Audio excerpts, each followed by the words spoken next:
அபி பயங்கரமா அழுதுகிட்டே இருக்காங்க. அவங்க அப்பா மடியில படுத்துட்டு, "நான் தான் காரணம். அவர் உள்ள போறதுக்கு நான் தான் காரணம். குட்டி பாஸ நான் தான் இந்த ஆர்டர் எடுக்க சொன்னேன்." அப்படின்னு சொல்லிட்டு பயங்கரமா அழுதுட்டு இருக்காங்க. அதுக்கு அவங்க அப்பா சொல்றாரு, "இங்க பாரு அபி, கண்டிப்பா ராகவ் வெளிய வந்துருவாரு. அவருக்கு எதுவுமே ஆகாது. அவர் நல்ல மனசுக்கு எல்லாமே நல்லதா தான் நடக்கும்." அப்படின்னு அவங்க அப்பா சொல்றாரு. அவங்க அத்தையே சொல்றாங்க, "இங்க பாரு அபி, நீ அழவே அழாத. நாளைக்கு லாயர் வரேன்னு சொல்லியிருக்காங்கல்ல, கண்டிப்பா ராகவ் தம்பியை வெளியே எடுத்துடலாம். நீ ஃபீல் பண்ணாத." அப்படின்னு சொல்லிட்டு அவங்க அத்தையும் சொல்றாங்க. அவங்க அம்மாவும் சொல்றாங்க, "ராகவ் ரொம்ப ரொம்ப நல்லவர். அவர் நல்லதே தான் அவருக்கு நடக்கும். நீ அழாத அபி." அப்படின்னு சொல்லிட்டு 3 பேருமே சேர்ந்து ஆறுதல் சொல்லிட்டு இருக்காங்க. அப்பயும் அபி அழுதுகிட்டே இருக்காங்க. நடந்த எல்லாத்தையுமே நினச்சி பயங்கரமாக தேம்பி தேம்பி அழறாங்க. சொல்கிறத கேளு அபி, அழாத அபி, கண்டிப்பாக நாளைக்கு லாயர் வந்தவொடனே எடுத்துடலாம், நீ கவலைப்படாத அப்படின்னு சொல்லிட்டு எல்லாருமே சேர்ந்து ஆறுதல் சொல்லிகிட்டே இருக்காங்க. அடுத்த நாள் லாயர் வந்துட்டார். வந்தவொடனே பாட்டி வர சொல்கிறாங்க. வந்து நடந்த எல்லாத்தையுமே சொல்கிறாங்க. இங்கே பாருங்கள், ட்ரக் வந்துட்டு இன்வால்வ் ஆகிருக்கு. நீங்கள் எப்படியாவது ராகவ் வந்து வெளியே எடுக்கணும் அப்படின்னு சொல்லிட்டு பாட்டி சொல்கிறாங்க. அதை கேட்டோடனே லாயர் சொல்கிறாரு, இல்லையே ட்ரக்குன்றது ரொம்ப பெரிய பிரச்சனையாச்சு, இதை எப்படி சரி பண்ணுறது அப்படின்னு சொல்லிட்டு கேட்குறாரு. நீங்கள் தான் ஏதாவது பண்ணணும், எப்படியாவது யாரும் எங்களை மாட்ட விட்டுட்டாங்க, எங்களோட எதிரி தான் யாரோ இதை பண்ணியிருக்காங்க அப்படின்னு சொல்லிட்டு பாட்டி சொல்கிறாங்க. சரி, அவங்களோட டீட்டெயில்ஸ் ஏதாவது இருக்கா அப்படின்னு சொல்லிட்டு லாயர் கேட்குறாரு. இல்லை, அது எதுவுமே இல்லை. ஃபோன் கூட சுவிட்ச் ஆஃப் பண்ணிட்டாங்க. கொடுத்த அட்ரஸ் கூட ஃபேக் அட்ரஸ், தெரியாமல் எடுத்துட்டான் ஆகாஷ் அப்படின்னு சொல்லிட்டு அவங்க நடந்த எல்லாத்தையுமே பாட்டி சொல்கிறாங்க. சரி பார்க்கலாம், வாங்க ஃபஸ்ட்டு நம்ம போய்ட்டு ராகவை பார்க்கலாம் அப்படின்னு சொல்லிட்டு லாயர் கூப்பிடுறாரு. அபி நீயும் வா, ஆகாஷ் வா அப்படின்னு சொல்லிட்டு பாட்டி எல்லாருமே கூட்டிகிட்டு போகிறாங்க. போன உடனே அப்படியே ஓடி போகிறாங்க. ஓடி போய்ட்டு ராகவ் கிட்ட நின்று அப்படி தேம்பி தேம்பி அழறாங்க. நான் செஞ்சது தப்பு தான், என்னால் தான் நீங்கள் உள்ளே வந்துட்டீங்க அப்படின்னு சொல்லிட்டு அபி அப்படி அழறாங்க. இங்கே பாரு, அழாத அப்படின்னு சொல்லிட்டு பாட்டி சொல்கிறாங்க. அப்போ கூட அழறத்தை நிறுத்தவே இல்லை. ராகவ் கிட்ட போய் சொல்கிறாங்க, எப்படியாவது இந்த தப்பை சரி பண்ணிடலாம், உங்களை வெளியே எடுத்துருவோம் அப்படின்னு சொல்கிறாங்க.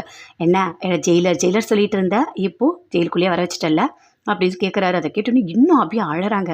கண்டிப்பாக நான் வேணும்னு பண்ணலை, எனக்கு தெரியாமல் தான் நான் பண்ணேன். குட்டி பாஸ் நல்ல பேர் எடுக்கணும்னு தான் நான் நினச்சேன், ஆனால் நீங்கள் உள்ளே வரணும்னு நான் நினைக்கல, இப்படிலாம் நடக்கும்னு சத்தியமாக எனக்கு தெரியாது அப்படின்னு ராகவ் கிட்ட சொல்லி பயங்கரமாக அழுதுகிட்டே இருக்காங்க. ராகவ் அப்படியே பார்க்குறாரு, எதுவுமே பேசவே இல்லை. கண்டிப்பாக உங்களை வெளியே எடுத்துடலாம் அப்படின்னு சொல்லிட்டு அபி சொல்கிறாங்க. நான் பண்ண தப்ப நானே சரி பண்ணுறேன் அப்படின்னு சொல்லிட்டு அபி சொல்கிறாங்க. லாயர் பேசிக்கிட்டு இருக்காரு. பேசும்போது சொல்கிறாரு, பெயில் எப்படியாவது எடுக்கணும் ராகவ அப்படின்னு சொல்லிட்டு. அப்போ போலீஸ் சொல்கிறாங்க, இங்கே பாருங்கள், நடந்திருக்க தப்பு மிகப்பெரிய ஒரு தப்பு, ஒரு அஃபென்ஸ், அது எவ்வளோ பெரிய தப்பு தெரியுமா, கண்டிப்பாக பெயில் கிடைக்குமான்னு எனக்கு தெரியாது அப்படின்னு சொல்லிட்டு போலீஸ் சொல்கிறாங்க.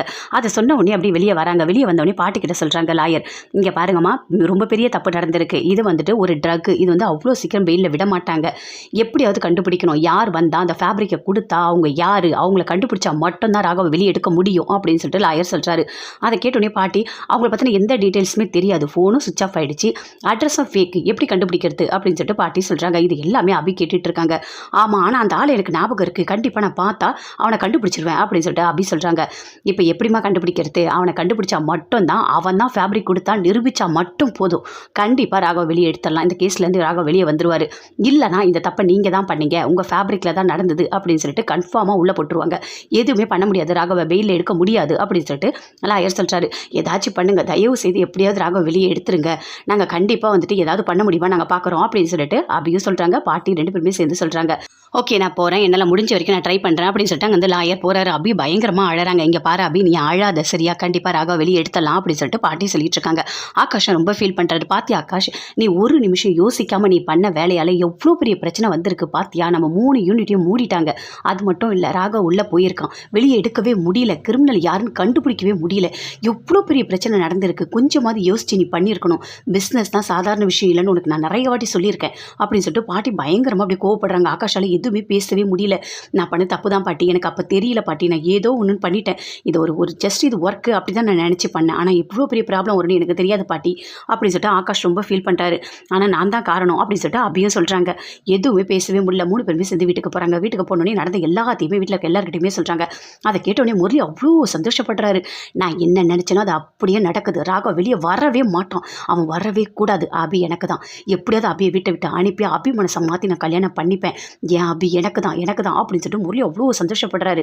நீங்கள் நினச்சா கூட அந்த ராகவை எடுக்கவே முடியாது, ஏன்னா இது சாதாரண கேஸ் இல்லை, இது ட்ரக் அப்படின்னு சொல்லிட்டு அப்படியே மனசுக்குள்ளே முரளி பயங்கரமாக சந்தோஷப்படுறாரு. அவ்வளோ சந்தோஷப்படுறாரு.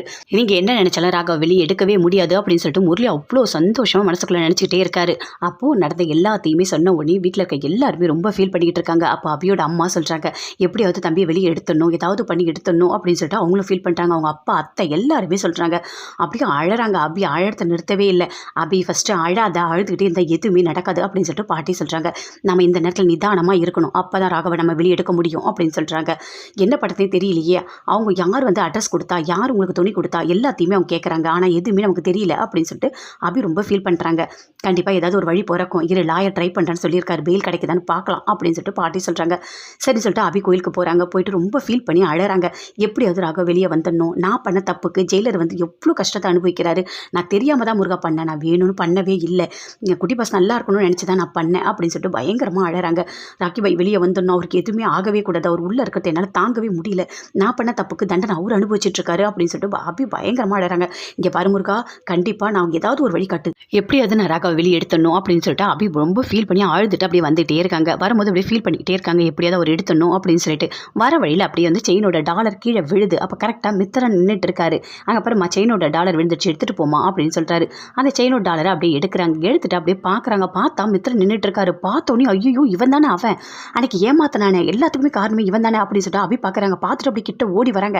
அப்படி மித்திரனும் பார்த்துட்டாரு, ஐயோ இந்த பொண்ணா அப்படின்னு சொல்லிட்டு அவரும் ஓடுறாரு. அபியும் அப்படியே ஃபாலோ பண்ணிகிட்டே ஓடுறாங்க, எப்படியாவது பிடிச்சிடலாம் அப்படின்னு சொல்லிட்டு பயங்கரமாக ஓடுறாங்க. அந்த மித்திரனும் ஓடுறாரு, எப்படியே அந்த பொண்ணு கண்ணில் மாட்டிடக்கூடாது அப்படின்னு சொல்லிட்டு அங்கேருந்து அவர் தப்பிச்சிட்டாரு. தப்பிச்சிட்டோடனே அப்படியே அழறாங்க. அப்படி தேம்பி தேம்பி அழறாங்க. அப்போ இவன் இங்கே தான் எங்கேயோ இருக்கிறான், அப்போ இவன் இங்கே தான் இருக்கான், எப்படியாவது கண்டுபிடிச்சிடணும், இவன் தான் காரணம் அப்படின்னு சொல்லிட்டு அப்படி அழறாங்க. என்ன முருகா இப்படி நேரில் காமிக்கிற, ஆனால் கடைசியில் அவனை தப்பிக்க வச்சுட்டு நான் எப்படி ராகவை காப்பாற்ற போகிறேன் அப்படின்னு சொல்லிட்டு அப்படி ரோட்லேயே அழறாங்க, பயங்கரமாக அழறாங்க. என்ன படுத்து, சரி நம்ம போலீஸ் ஸ்டேஷனில் போய் சொல்லலாம் அப்படின்னு சொல்லிட்டு போலீஸ் ஸ்டேஷன் போகிறாங்க. போயிட்டு நடந்து எல்லாத்தையுமே சொல்கிறாங்க. இங்கே பாருங்கள், எங்களுக்கு வந்துட்டு யார் வந்துட்டு ஆர்டர் கொடுத்தாங்களோ அவனை நான் பார்த்தேன் அப்படின்னு சொல்கிறாங்க. சரிம்மா நீ பார்த்தல, அவனை கூட்டிகிட்டு வா, அப்போ தான் நிரூபிக்க முடியும் அப்படின்னு போலீஸ் சொல்கிறாங்க. இல்லை அவனை என்னால் பிடிக்கவே முடியல, அவன் ஓடிட்டான் அப்படின்னு சொல்கிறாங்க. என்னம்மா பேசிகிட்டு இருக்க, யாரோ துணி கொடுத்தாங்கன்னு சொல்கிற, அவனை பிடிக்க முடியல ஓடிட்டாங்கன்ற, என்னம்மா கதை பேசிகிட்டு இருக்க, இங்கே பாரு நல்லா தெரிஞ்சுக்கோ, இது வந்துட்டு போலீஸ் ஸ்டேஷன், நீ சொல்கிற இங்கே கதைலாம் இங்கே யாரும் கேட்க மாட்டாங்க, எல்லாத்துக்குமே ஆதாரம் வேணும், நீ போய் அவனை கூட்டிகிட்டு வந்துட்டு அவன் தான் ட்ரக் வச்சான்னு நிரூபித்தா மட்டும்தான் நாங்கள் நம்ப முடியும், இவன் அங்கே பார்த்தேன் இங்கே பார்த்தேன்னு என்கிட்ட சொன்னால் எங்களால் எதுவுமே பண்ண முடியாது அப்படின்னு போலீஸ் சொல்கிறாங்க. இங்கே பாருங்கள், கண்டிப்பாக நீங்கள் அவனை அரெஸ்ட் பண்ணணும், நீங்கள் முயற்சி எடுத்து அவனை தேடினா மட்டும்தான் கிடைப்பான் அப்படின்னு சொல்லிட்டு அப்படி சொல்கிறாங்க. என்னம்மா நீ ஆர்டர் போட்டுட்டு இருக்க, உன் இஷ்டத்துக்கு எங்களால் செய்ய முடியாது அப்படின்னு சொல்லிட்டு போலீஸ் சொல்கிறாங்க. அதை கேட்டோன்னே அபி ரொம்ப ஃபீல் பண்ணுறாங்க. இப்போ என்ன பண்ண போகிறீங்க, கண்டிப்பாக எதுவுமே பண்ண மாட்டீங்களா அப்படின்னு சொல்லிட்டு யோசிக்கிறாங்க. ஏதாவது பண்ணணும், ராகவ வெளியே எடுக்கணும், விடக்கூடாது அப்படின்னு சொல்லிட்டு போகிறாங்க.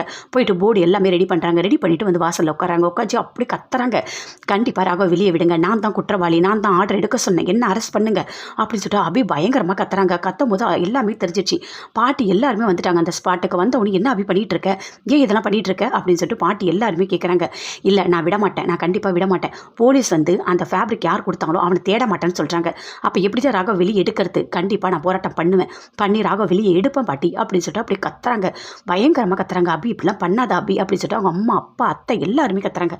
அப்போ கூட அபி கேட்கவே இல்லை, அப்படி கத்திக்கிட்டே இருக்காங்க. அப்போ அங்கே அணுவும் வந்துட்டாங்க. வந்தோடனே இந்த மாதிரிலாம் பண்ணாத அபி, தயவுசெய்து இப்படிலாம் பண்ணாத, போராட்டம் பண்ணாத அப்படின்னு சொல்லிட்டு அணு சொல்கிறாங்க. இல்லை கண்டிப்பாக நான் பண்ணுவேன், நான் ராகவ வெளியே எடுக்காமல் விட மாட்டேன், அவள் ஆக்ஷன் எடுக்கணும், போலீஸ் ஸ்டேஷனில் ஆக்ஷன் எடுக்கணும் அப்படின்னு சொல்லிட்டு அப்படி சொல்கிறாங்க. அது தெரிஞ்ச உடனே உள்ளே போயிட்டு எல்லாருமே சொல்கிறாங்க, இங்கே பாருங்கள் வெளியே போராட்டம் நடக்குது அப்படின்னு சொல்லிட்டு. அதை கேட்டோடனே அந்த போலீஸ்க்கு கோவம் அதிகமாக வருது. அங்கேருந்து வெளியே வராரு. வந்தவொடனே என்னம்மா இங்கே பண்ணிட்டு இருக்க, என்ன பண்ணிட்டு இருக்க அப்படின்னு சொல்லிட்டு கேட்குறாரு. இல்லை நான் போராட்டம் பண்ணுவேன், அவர் வெளியே விடணும், அவர் மேலே எந்த தப்புமே இல்லை, நான் தான் எல்லாத்துக்குமே காரணம், என்ன அரெஸ்ட் பண்ணுங்க அப்படின்னு சொல்லிட்டு அப்படி கத்துறாங்க. என்னம்மா பேசிகிட்டு இருக்கா, நீ சொல்கிறதெல்லாம் நான் கேட்க முடியுமா, இந்த மாதிரிலாம் போலீஸ் ஸ்டேஷன் வாசல்ல நீ போராட்டம்லாம் பண்ணக்கூடாது, இதெல்லாம் பண்ண பெரிய விஷயமாயிடும், அப்புறம் நான் உன்னை அரெஸ்ட் பண்ணி உள்ளே வச்சிருவேன் அப்படின்னு சொல்லிட்டு போலீஸ் சொல்கிறாங்க. அதை தான் நானும் சொல்கிறேன், என்ன அரெஸ்ட் பண்ணுங்க, ராகவ வெளியே விடுங்க, நான் தான் குற்றவாளி அப்படின்னு சொல்கிறாங்க. என்ன பேசிகிட்டு இருக்கா அபி, அமைதியாக இரு அபி, எதுவும் பண்ணாதே, பெருசு பண்ணாது, இது பெருசாகிடும், அதுக்குள்ளே மீடியாலாம் வந்துருவாங்க, இன்னும் பெரிய இஷ்யூ ஆகிடும் அப்படின்னு சொல்லிட்டு பாட்டி சொல்கிறாங்க. அப்பயும் அபி கேட்கவே இல்லை, அப்பயும் அப்படியே பேசிகிட்டு இருக்காங்க. இல்லை இந்த குற்றவாளி யாருன்னு நீங்கள் தான் கண்டுபிடிக்கணும், எங்களுக்கு வந்துட்டு ஆர்டர் கொடுத்தவன் தான் குற்றவாளி, நீங்கள் வந்து ஆக்ஷன் எடுத்து கண்டுபிடிச்சா மட்டும்தான் ராகவ வெளியே விட முடியும், அப்படி இல்லைன்னா என்ன அரெஸ்ட் பண்ணுங்க அப்படின்னு சொல்லிட்டு அப்படி சொல்கிறாங்க. இப்போ என்னதான் உனக்கு பிரச்சனை, நீ இங்கே போராட்டம்லாம் இங்கே பண்ணக்கூடாது, அப்புறம் நான் என்ன பண்ணணும்னு எனக்கு தெரியாது அப்படின்னு சொல்லிட்டு போலீஸ் அப்படி மிரட்டுறாங்க.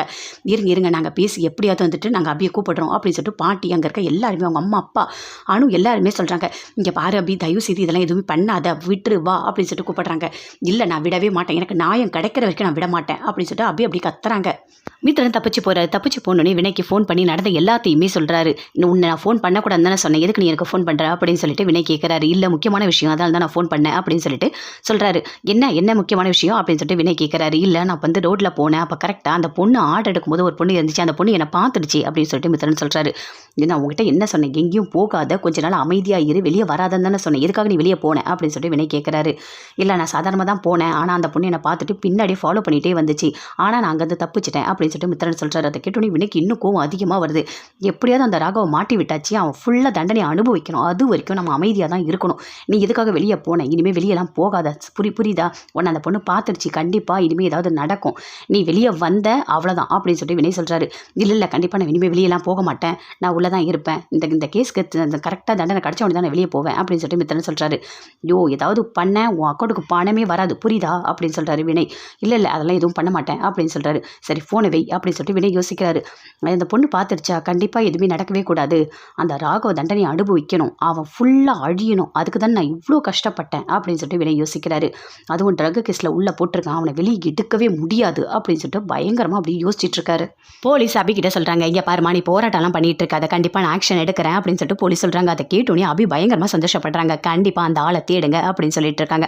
அதுக்குள்ளே போலீஸ் போகிறாங்க. போயிட்டு அந்த முடிச்சூர் ஃபேக்ட்ரியில் எல்லாமே பார்க்குறாங்க, எல்லா சிசிடிவியும் பார்க்குறாங்க. பார்த்தா அவன் வந்துட்டு போனதுக்கான எந்த ஒரு இதுவுமே இல்லை, எதுவுமே இல்லையே அப்படின்னு சொல்லிட்டு போலீஸ் யோசிக்கிறாங்க. அப்போ முரளி அப்படி கூட இருந்து பார்க்குறாரு. கண்டிப்பாக எதுவுமே கிடைக்காது. அதுவும் அபி சொன்னால சிசிடிவி பார்க்கணும்னு சொல்லிட்டு அப்பயே நான் அங்கே இருக்க எல்லாத்தையுமே நான் எடுத்துட்டேன் அப்படின்னு சொல்லிட்டு முரளி ரொம்ப சந்தோஷப்படுறாரு. அங்கே போயிட்டு வந்தோடனே சொல்கிறாரு, இங்கே பாருமா அங்கே போய் நாங்கள் சிசிடிவி ஃபுட்டேஜ் எல்லாமே அவங்க செக் பண்ணிட்டோம், ஆனால் அந்த மாதிரி எதுவுமே இல்லை அப்படின்னு சொல்கிறாரு. அப்போ ஆகாஷ் சொல்கிறாரு, நானும் கூட போனேன் அபி, நான் போயிட்டு சிசிடிவி எல்லாமே நாங்கள் செக் பண்ணோம், ஆனால் எதுவுமே கிடைக்கல அப்படின்னு சொல்கிறாரு. அதை கேட்டோன்னே முரளி பயங்கரமாக சந்தோஷப்படுறாரு. அதை தான் நான் எல்லாத்தையுமே எடுத்துட்டேனே, அபி அப்பயே சொன்னால அங்கே சிசிடிவி ஃபுட்டேஜை செக் பண்ணணும், நான் அப்பயே எல்லாமே நான் அழிச்சிட்டாங்க, எதுவுமே உங்களுக்கு கிடைக்காது அப்படின்னு சொல்லிட்டு முரளி பயங்கரமாக சந்தோஷப்படுறாரு. இங்கே பாருமா நீ சொன்ன மாதிரி நாங்கள் போயிட்டு எல்லாமே செக் பண்ணிட்டோம், ஆனால் எந்த ஆதாரமும் கிடைக்கல, அவன் யாருன்னு எங்களுக்கு தெரியல, நாங்கள் என்ன பண்ண முடியும், எப்படி ஆக்ஷன் எடுக்க முடியும் அப்படின்னு சொல்லிட்டு போலீஸ் கேட்குறாங்க. இங்கே பாருங்கள், நீங்கள் என்ன சொன்னாலும் நான் கேட்க மாட்டேன், இது எல்லாமே நீங்கள் கண்டுபிடிக்கிற வரைக்கும் நான் போராட்டம் பண்ணிக்கிட்டு தான் இருப்பேன் அப்படின்னு சொல்லிட்டு அபி அப்படி கத்துறாங்க. என்ன அபி, ஏன் அபி இப்படி பண்ணிட்டு இருக்க, நீ இதெல்லாம் பண்ணிட்டு இருக்காத, விடு, கொஞ்சம் பொறுமையா இரு, இந்த நேரத்தில் நிதானமாக தான் இருக்கணும், கண்டிப்பாக கண்டுபிடிப்பாங்க, ஏதாவது நம்ம பண்ணலாம் இரு அப்படின்னு சொல்லிட்டு பாட்டி சொல்கிறாங்க. அப்போ கூட அபி கேட்கவே இல்லை, அப்படி கத்திட்டே இருக்காங்க. எல்லாருமே சேர்ந்து ரொம்ப பதட்டமாக பேசிகிட்டு இருக்காங்க. அப்போ அபியோட அப்பா சொல்கிறாரு, ராகவ தம்பி எப்படியாவது வெளியே வந்துடணும், ஆனால் அபி இந்த அளவுக்கு போராட்டம் பண்ணுற அளவுக்கு இறங்கியிருக்காளே அப்படின்னு சொல்லிட்டு பயங்கரமாக ஃபீல் பண்ணுறாரு. அவங்க அம்மா அத்தை எல்லாருமே ரொம்ப ஃபீல் பண்ணுறாங்க, எப்படியாவது இந்த பிரச்சனை முடிஞ்சிடணும் அப்படின்னு சொல்லிட்டு. ராகவ் ஜெயிலுக்குள்ளே யோசிக்கிறாரு, எதுக்காக இந்த அபி இப்படி பண்ணா, ஆனால் அபி கண்டிப்பாக இந்த அளவுக்கு பண்ண மாட்டா, அதுவும் ட்ரக் விஷயத்தெல்லாம் கண்டிப்பாக இன்வால்வ் ஆகிருக்க மாட்டா, அவளுக்கு தெரியாமல் ஏதோ ஒரு விஷயம் நடந்திருக்கு அப்படின்னு சொல்லிட்டு மனசுக்குள்ளேயே யோசிக்கிறாரு. ஆனால் இந்த பிரச்சனை எப்படி சரி பண்ணுறதே தெரியலையே அப்படின்னு சொல்லிட்டு அபி வந்துட்டு அந்த முரளி கூட சேர்ந்து வேணும்னு ஏதாவது பண்ணியிருக்காளா, இல்லை வந்துட்டு அப்படி கூட இருந்தே நல்ல மாதிரி நடிக்கிறாளா, எதுவுமே கண்டுபிடிக்க முடியலையே அப்படின்னு சொல்லிட்டு ராகவ் சொல்கிறாரு. ஆனால் அந்த முரளி கூட அவள் பேசும்போதே ஏதோ ஒரு தப்பாக தானே இருக்குது, அஞ்சலி அக்காவோட வாழ்க்கையை அழிக்கணும்னு நினச்சவ இன்னைக்கு என்னை ஜெயிலில் வச்சிருக்கா அப்படின்னு சொல்லிட்டு ரொம்ப ஃபீல் பண்ணிக்கிட்டு இருக்காரு. முரளி வினைக்கு ஃபோன் பண்ணுறாரு, லேடிஸ் வாய்ஸில் ஃபோன் பண்ணி சொல்கிறாரு, நடக்கிற எல்லாத்தையுமே சொல்கிறாரு. அப்போது அதை எல்லாமே கேட்டுக்கிறாரு. ஆமாம் நீ எதுக்காக இதெல்லாம் பண்ணிகிட்டு இருக்க, அவன் ராகவ அடிக்கணும்னு நினைக்கிற, எல்லாமே நீ பண்ணிகிட்டு இருக்க, ஏன் பண்ணுற அப்படின்னு சொல்லிட்டு வினை கேட்குறாரு. இங்கே பாரு, ராகவும் எனக்கு எதிரி, உனக்கும் எதிரி, அதனால தான் நான் சொல்லிகிட்டு இருக்கேன், ராகவுக்கு தண்டனை கிடைக்கிற வரைக்கும் கண்டிப்பாக அந்த ஆள் எங்கேயுமே கண்ணில் படவே கூடாது, ஏன்னா அந்த ஆளை கண்டுபிடிக்கணும்னு சொல்லிட்டு இங்கே அவங்க வீட்டில் இருக்க ஒரு பொண்ணு போராடிக்கிட்டு இருக்கா அப்படின்னு சொல்லிட்டு நடந்த எல்லாத்தையுமே முரளி வினை கிட்ட சொல்கிறாரு. அப்போ வினை யோசிக்கிறாரு, சரி நான் பார்த்துக்கிறேன் அப்படின்னு சொல்லிட்டு ஃபோனை கட் பண்ணுறாரு. கட் பண்ணிட்டோன்னே யோசிக்கிறாரு, எப்படியாவது அந்த மித்திரன் வந்து வெளியே போகவே கூடாது, இந்த பிரச்சனை வந்து இன்னும் பெருசாகணும், ராக உள்ளே போகணும் அப்படின்னு சொல்லிட்டு அப்படி யோசிக்கிறாரு. அதே மாதிரி மித்திரனுக்கு மறுபடியும் ஃபோன் பண்ணுறாரு. ஃபோன் பண்ணி, இங்கே பாரு, எந்த காலத்து கொண்டும் நான் சொல்கிறேன், ஏற்கனவே ஒரு வாட்டி நீ மாட்டிட்ட, இன்னொரு வாட்டி நீ மாட்டின கண்டிப்பாக நானும் சேர்ந்து உள்ளே போவேன், அப்படி நீ மாட்டினா கூட என்னை பற்றி ஒரு வார்த்தை கூட நீ சொல்லக்கூடாது அப்படின்னு சொல்லிட்டு வினய் சொல்கிறாரு. அது எப்படி சொல்லுவேன் அப்படின்னு சொல்லிட்டு மித்திரன் சொல்கிறாரு. சொல்லுவேனா, வெளியே போகக்கூடாதுன்னு சொல்கிறேன்ல, வெளியே நீ எந்த காலத்தை கூட போகக்கூடாது அப்படின்னு சொல்கிறாரு. இல்லை நான் போகவே மாட்டேன், வீட்டை விட்டு வெளியே போகவே மாட்டேன் அப்படின்னு சொல்லிட்டு மித்திரன் சொல்கிறாரு. ஜாக்கிரதையா இரு அப்படின்னு சொல்லிட்டு ஃபோனை வினை கட் பண்ணுறாரு. ராகவ் உன்னை அழிக்காம நான் விடவே மாட்டேன் ராகவ், கண்டிப்பாக நீ உள்ளே போகணும், அப்படியே உள்ளே ஜெயிலுக்குள்ளேயே இருக்கணும், உன்னோட ஒர்க் எல்லாமே ஃபுல்லாக போகணும் அப்படின்னு சொல்லிட்டு வினை பயங்கரமாக யோசிக்கிறாரு. லாயர் போகிறாரு. போயிட்டு எப்படியாவது பெயிலில் எடுக்கணும் அப்படின்னு சொல்லிட்டு எல்லாமே பண்ணும்போது சொல்கிறாங்க, இல்லை இங்கே பாருங்கள், பெயிலெலாம் கொடுக்கவே முடியாது, ஏன்னா இது வந்து ட்ரக் கேஸு, இதுக்கு யார் பண்ணாங்கன்னு எதுவுமே கிடையாது, அப்போ இவர் தான் குற்றவாளி, அதனால் நாங்கள் வெளியெல்லாம் விட முடியாது, நீங்கள் ஏதாவது பண்ணணுன்னா நீங்கள் கோர்ட்டில் போயிட்டு சாட்சியெல்லாம் வச்சு நீங்கள் நிரூபித்து ராகவ வெளியே கூட்டிகிட்டு வாங்க, கண்டிப்பாக நாங்கள் பெயிலெலாம் கொடுக்க மாட்டோம் அப்படின்னு சொல்கிறாங்க. அதை கேட்டோன்னே லாயர் பயங்கரமாக டென்ஷன் ஆகிறாரு. இப்போ என்ன பண்ணுறதே தெரியல, எப்படியாவது ராகவ வெளியே எடுக்கணும் அப்படின்னு சொல்லிட்டு முயற்சி பண்ணுறாரு. ஆனால் பெயிலெலாம் கொடுக்க முடியாது அப்படின்னு சொல்கிறாங்க. அதை கேட்டோடனே லாயர் வந்துட்டு பாட்டிக்கு ஃபோன் பண்ணி சொல்கிறாரு, இங்கே பாருங்கள், நான் வந்து பெயில் வந்துட்டு கேட்டேன், ஆனால் கொடுக்க முடியாதுன்னு சொல்கிறாங்க. ஏன்னா கேஸ் ரொம்ப ஸ்ட்ராங்காக இருக்குது, இது வந்து ட்ரக்குன்றதுனால இது ஒரு அஃபென்ஸ், அதனால் கண்டிப்பாக நான் வெளியே விட மாட்டேன்னு சொல்கிறாங்க. நான் எவ்வளோ முயற்சி பண்ணிட்டேன் அப்படின்னு சொல்லிட்டு லாயர் சொல்கிறாரு. அதை கேட்டோடனே பாட்டி பயங்கரமாக டென்ஷன் ஆகுறாங்க. என்ன பண்ணுறதுனே தெரியலையே, ராகவை எப்படி எடுக்கிறதுனே தெரியலையே அப்படின்னு சொல்லிட்டு பயங்கரமாக யோசிக்கிறாங்க. இங்கே பாருங்கள், அந்த ஆளை கண்டுபிடிச்சா மட்டும்தான் ராகவை வெளியே எடுக்க முடியும், அவன் தான் காரணம் அப்படின்னு சொன்னால் தான் ராகவுக்கு பெயிலும் கிடைக்கும், வெளியும் வர முடியும் அப்படின்னு சொல்றாரு. அப்ப அவன் யாருன்னு கண்டுபிடிக்கிறதுக்கு என்ன பண்ண முடியுமோ அதை பண்ணுங்க அப்படின்னு சொல்றாரு லாயர். அதை கேட்டோன்னே பாட்டி அப்படியே யோசிக்கிறாங்க. ஆகாஷை கூப்பிடுறாங்க. இங்க பாரு ஆகாஷ், உன்கிட்ட வந்து பேசினால, அவன் யாருன்னு உனக்கு தெரியும்ல? எனக்கு தெரியும், அவன் ஃபேஸ் எனக்கு ஞாபகம் இருக்கு.